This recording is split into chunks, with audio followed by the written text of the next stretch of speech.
We have to be more intentional about our networking process. It will benefit you in the long run. No one else is doing it, and it shows true interest, which we love as employers. This is the Work in Sports Podcast.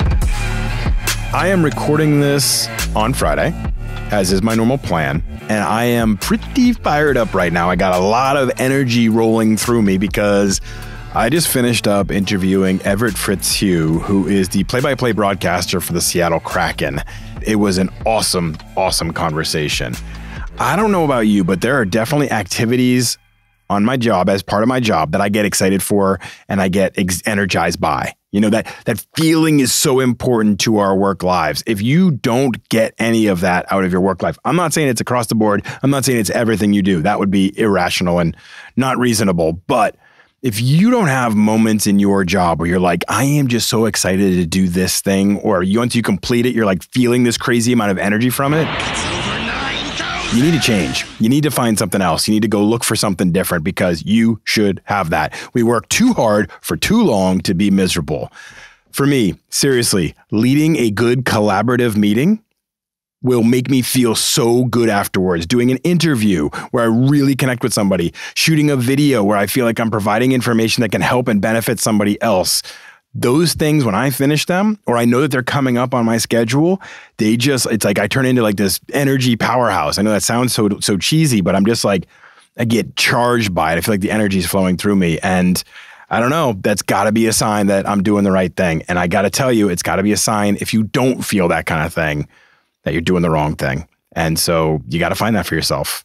Whether it's a database query or an email that you wrote or a marketing campaign, doesn't matter what it is. You get to decide what gives you that energy and how you feel, what your reaction is.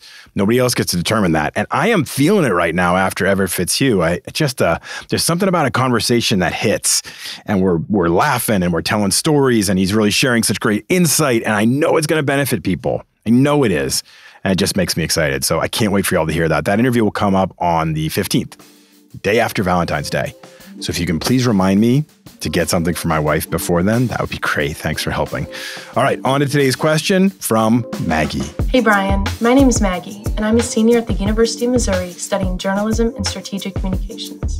I've been a part of Mizzou Athletics' StratCom department for the past 3 years, and have decided I want to continue pursuing a career in sports communications.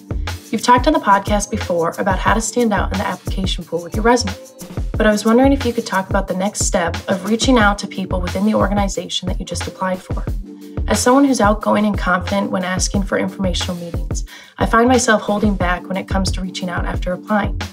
I was wondering if you had any advice and tips for how to do this and how to come across in a confident but not pushy way. What Maggie's asking about here is intentional networking, is what I would call it. But to me, you're coming at it a little bit late in the process. I'd actually like you to be a little bit earlier in the process. I'm going to give you a lot of solutions here, but let's get to the broader topic. There is organic networking. Those things that happen naturally. It's somebody you meet in class, somebody you meet in an internship. It's somebody that you meet at a conference. It's just a normal walk of life. I met somebody and they're connected to my world, and that is building your network. It could be building that relationship with a professor. It could be a family friend. It could be literally anything. But those are things that happen just naturally, and your network starts to build from them. And that is something that you should be very intentional about throughout the rest of your life. Building relationships professionally that are connected to who you want to be, where you want to go, and what your next step may be. I cannot tell you how many interviews that I conduct where somebody will say, oh yeah, and I got this opportunity because I knew this person here who recommended me for it, who knew about me, who whatever it was. So that networking mentality needs to happen throughout. But a lot of times it's just going to happen organically. It's just going to happen because you're living your life. Okay. There's also intentional networking. And this is something I need to stress with all of you. And I think we need more of. But intentional networking is that concept of like, I'm going to target people that I think are on my path, that I think will benefit me in the long run, getting to know them, and I can hopefully give some benefit back to as well. It's you're targeting people. You're looking for where are those matches that I need to make in my industry. Right now, literally right now, you should create a top 10 list. You should create a top 10 list or more if you want to, top 10 list of the places and the organizations that you would love to work for. Where are those dream jobs?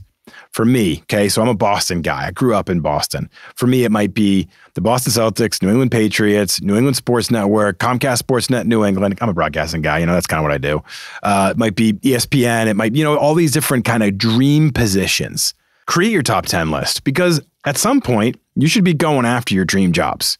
You should. We all should. You should go after those moments. But my point in this is, if you have that dream list of these are the 10 companies that I would absolutely love to work for at some point, why wouldn't you start networking with people at those companies now? Why wouldn't you reach out now, especially for those of you that are in college or early in your career? I'm going to quote Zach Maritas again, one of my favorite CEOs who's ever been on the show, the CEO of Teamworks. He has said many times, and I agree with him wholeheartedly, and I've shared this as if it was my advice. It's Zach's. No, I always give him credit. I'm just kidding. But he said, like, when you're under 30 years old, you have this magical time period. And I think it's, pretty much up until you turn 30, where everybody views you as this like clever little kid that's got a great idea and they want to help you. You're just a kid. Anyone will help you. You can reach out to the commissioner of some, big time organization, and they'll give you 10 minutes because they love what you're doing. But it's like the minute you turn 30, you're just another guy hawking a product, right? and you get stiff-armed. And so my advice is to young entrepreneurs is like, take advantage of being a quote unquote kid in people's eyes, because they will help you. You are in this golden zone where you can ask people for help and they don't feel threatened by you. You need to leverage this time period of your life to reach out to people and say something to start to build a relationship with them. Because if you're intentionally networking and you're reaching out to these people at the dream organizations that you'd love to work with, it's not going to cover every opportunity you have. But let's just say I had 10 connections at the Boston Celtics, and I see some opportunity come up that fits me, and I wanted to leap and go get that. And I know people there because for the last couple of years, I've been working on building my intentional networking plan. I'm going to be in a better position, right? I'm going to feel a little bit more confident going into those conversations. I'm going to be able to ask some questions to those people and say, tell me what the culture is like. Tell me what the environment's like. Tell me what their interview process is like. What do you know about this person? What do you know about that department? You're going to be able to get some information out of these people because you've built a relationship with them in a very intentional manner. So how do you do it? You're going to connect through LinkedIn. Once you create this top 10 list or whatever number you want it to be, you're adding a note. Remember, that's super important. You don't just connect with somebody. You're going to add a note. You're going to click a button to add a note, and you have 300 characters to do that. You're going to say, hi, whoever their name is. Hi, Brian. I'm a college junior studying sports management. I've always wanted to work for the Celtics, whatever, insert your organization. Wondering if we could connect and chat a little about your work life and how you like being a part of that organization. Okay, so what have you accomplished in this little 300 character outreach? You've identified yourself. You've set expectations for the conversation. You just want to chat a little bit and been clear with what you need and want. I want to learn a little bit more about the culture, whether you like it, what it's like. Okay. I would even say in that you might be even able to give it a little bit more constraints and say, would love to talk for 15 minutes. Because again, if you leave it open-ended, somebody might interpret it as, I don't have that much time to give somebody. But if you give it a framework, they're much more likely to say, yeah, I can do that. I can give you 15 minutes. This is how relationship building works. This is proactive. This is looking to those people that could really benefit you in the long run of your career at companies you would love to work for. And now you've got these connections inside the building. So who do you target? Look for people at the company in what would be your department. So if you want to work in communication, look there, media relations, facility management, scouting department, whatever it may be within an organization, the sales team, the marketing team, look in there first and just pick one person to reach out to. Do not reach out to the entire team because they're all going to be like, oh yeah, I got this request from this person named Maggie. Oh yeah, so did I. Oh yeah, so did I. Oh yeah, so did I. People talk. And then it seems a very inauthentic process that you're going through. So pick one person at a time. Reach out to them. If they don't respond in a month, reach out to another person.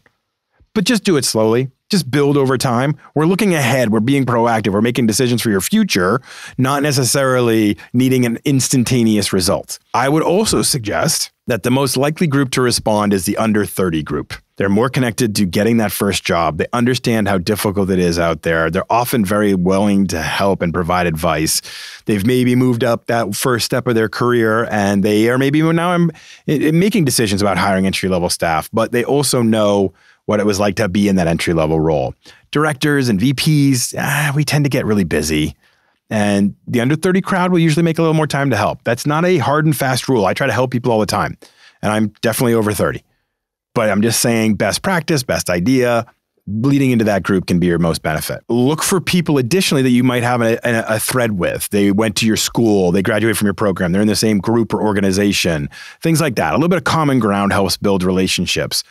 Not really, I'm a big fan of the Celtics too. It's more of a, we have this thing in common that can help too. That's a proactive plan. And if you do this over a year where you're slowly reaching out to one person at each one of these dream organizations, and then the next level, and then the next level, and you're building up these conversations, you're talking to them, you're asking questions, you're being really smart.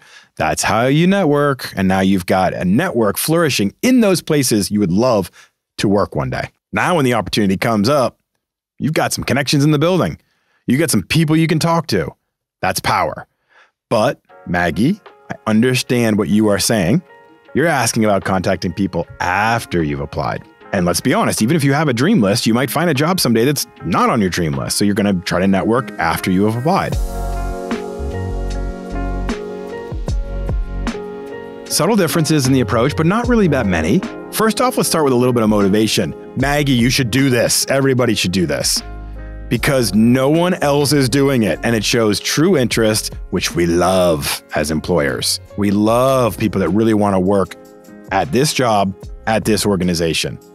Again, I'm going to stress this job, this organization, not just this organization, because that means I just want to get my foot in the door. That makes you sound like a fan. If you want this job doing this specific thing, that's exciting to us. I want somebody that comes in wanting to do that job, not just wanting to get my foot in the door. Because I need somebody that wants to really master this and would be willing to do it for a year, not like coming in and 3 months later looking for another opportunity because, hey, they got their foot in the door and now they want to move out of my department.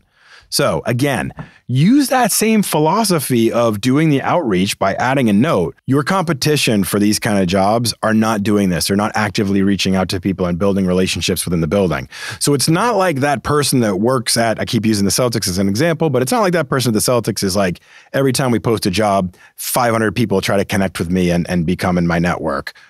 That doesn't really happen that often. So I don't think that you are going to be like just one of another number of people using the same technique. Reach out to those people. Make sure it's somebody that's in that department. Reach out to one person. Do not make it the same technique. Do not make it everybody in the group because that comes across extremely authentic. Try to pick them thinking that they are pretty early in their career because I think they're going to be more invested in helping. Reach out to them on LinkedIn. Add a note and say something very simple. I'm Maggie, studying at the University of Missouri. I've just applied for a job at the Celtics that I'm really excited about. Working for the Celtics would be a dream start to my career. Wondering if we could connect and chat about the culture and environment. Thanks. Okay? That's not hard. Do that outreach. If they don't respond, don't take it personally because chances are they might not get on LinkedIn that often, or they just might not feel comfortable doing it and whatever. Like, don't read into it too much. Make the right effort. If they don't respond in the first week, now we're moving up the timeline a little bit because you're applying. If they don't respond within a week, try another person. It's okay. Now, don't ask for things other than a simple chat. You don't want a referral. You don't want to be connected with somebody else. You don't want them to recommend you. You want to value their perspective and learn from them. That's what you're doing. You're opening the door to learning more about the company from them. You're respecting them in this process. Follow up. Prepare your questions, and then afterwards appreciate them. So if you connect with somebody, you get to have a little 15-minute conversation. I'm really excited about this job. Be passionate. Be excited. That is a good thing. We like that in this industry. It's a sports industry. You should be excited to work for a cool organization like the Boston Celtics or wherever your dream position may be. This is how you get positive vibes going for you. Now, after you've had some sort of a conversation with them, appreciate that. Reach out. Send them a card with a little coffee Starbucks gift card in it. Thanks for your time. Appreciating them and their value there is how you build this strong connection. This is how you get positive vibes going for you. Your goal has to be learning about the company, the culture, the environment, maybe a little bit about the interview process. But the result could be, now I have an advocate or two in the building as I really want this position. That's powerful. And don't go crazy in your outreach. Like I said, people talk. Don't all of a sudden start spamming everybody in the department, trying to connect with them, slipping into people's DMs or whatever. I don't think you do that at all. Keep it professional. Keep the communication one and then another, not all stacked up at once and then just spamming everybody, because that is not going to come off in an authentic manner. And now you've lost the crowd. So keep it simple, build slowly. And if you can, start even earlier before you apply for the job by finding those target places that you may want to work. Matter of fact, on your proactive plan, why wouldn't you be learning about other organizations that are hiring and just start to reach out to people there? Like, start to see the trends, start to see who's growing, start to see new startups, and start to reach out to people early. We have to be more intentional about our networking process. It will benefit you in the long run. So if you take that approach, Maggie, I think you'll be in a really good position. So will the rest of you if you're listening. Please continue to rate, review, and subscribe. Coming up on Wednesday, Dr. Sean Anderson, the author of The Black Athlete Revolt. Really, really interesting conversation. Intense a little bit, but super important. Make sure you tune in for that. Thanks, everybody.